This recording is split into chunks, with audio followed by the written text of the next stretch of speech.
You can access boards from the left navigation menu. You'll see all your boards in this section, so each one of these tiles is a board. We show you some information by default. So we have the board name. If that board belongs to a group, we'll show that group name as well. If that board has a start and end date, we'll show that information, as well as percent complete and all of the members on that board. I can also pin boards. If I'd like to pin a board here, I can just take this production board and I want to put it on the top of my list, I can pin it. So if I access that board frequently, I can go ahead and do so right from the top of my list.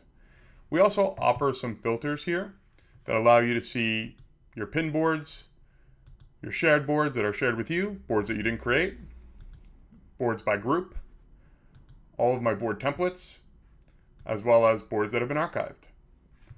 We also offer a list view. So by default, you see all your boards in a grid view. So you can toggle this back and forth based on your preference to see in a list view or in a grid view.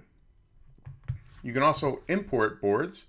So we do allow importing from Trello and Asana. From CSV, we do have a CSV template as well as zip. So for the CSV, we do offer that CSV template through our help documentation. And for the zip, basically you export a Rindle board as a zip file and you can re-import it back into Rindle if you'd like. Okay, to create a new board, you can create a new board right here in the top right-hand corner by clicking the Create button. And then to open a board, just click on the board.